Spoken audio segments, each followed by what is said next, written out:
22 जानेवारीला यापूर्वी सुद्धा मी कार्यक्रम घोषित केलेला आहे की 22 जानेवारीला आम्ही नाशिकला काळाराम मंदिरात जाऊन प्रभू श्री रामचंद्राचं दर्शन घेणार आहोत. त्याच्यानंतर गोदावरीच्या काठावरती आरती सुद्धा करणार आहोत. आणि 23 जानेवारीला शिवसेनेचं एक शिबिर काही प्रमुख पदाधिकाऱ्यांचं आणि संध्याकाळी अनंत कानरे मैदान जे आहे गोल्फ क्लब तिथे शिवसेनेची जाहीर सभा होणार आहे. हा कार्यक्रम मी यापूर्वी जाहीर केला आहे, त्याच्यामुळे त्याच्यात मी नवीन काही जाहीर करतो अशातला भाग नाही.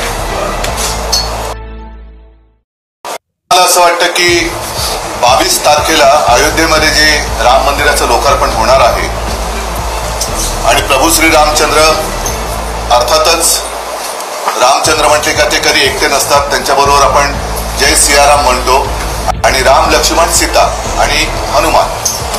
त्याच्यामुळे राम लक्ष्मण आणि सीता, प्रभू रामचंद्र, सीतामाई, लक्ष्मण आणि हनुमान सुद्धा तिथे असतील.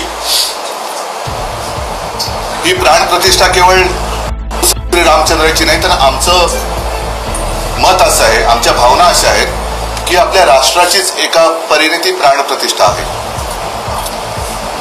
आणि आत्ताच्या पिढीला कदाचित लक्षात नसेल, पण ज्याप्रमाणे अयोध्येमध्ये राम मंदिराच्या वरती बाबरी मशीद बांधली गेली होती, तसंच सोमनाथचं मंदिर सुद्धा अनेकदा त्याचा विध्वंस केला होता.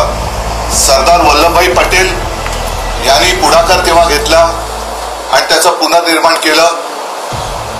त्याच्याबद्दल गेल्या आठवड्यामध्ये संजय राऊत यांनी अग्रलेख लिहिलेलाच आहे. प्रत्यक्ष प्राणप्रतिष्ठेच्या दिवशी मला वाटतं वल्लभभाई नव्हते, त्यांचं निधन झालं होतं.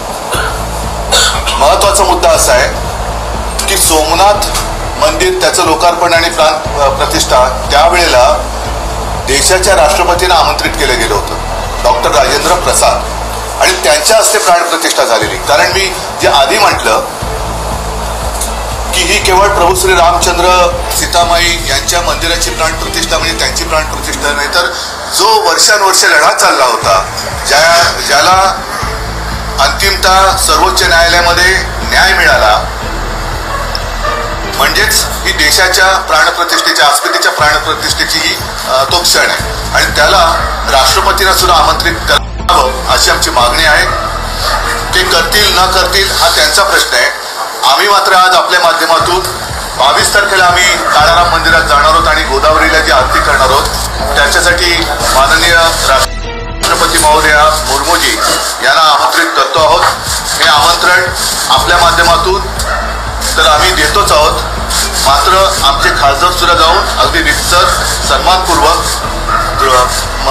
महामहोदया राष्ट्रपतीजींना हे आमंत्रण देतील.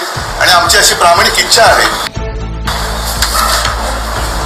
की हा एवढा मोठा प्रसंग आहे, तिथे या देशाला राष्ट्रपती देखील आहेत आणि त्यांची सुद्धा महत्वाची भूमिका जशी त्यावेळेला डॉक्टर राजेंद्र प्रसाद यांनी निभावली होती किंवा त्यांना बोलवण्यात आलं होतं, तसं राष्ट्रपतींनी तिकडे बोलवलं असेल तरी तो त्यांचा विषय आहे.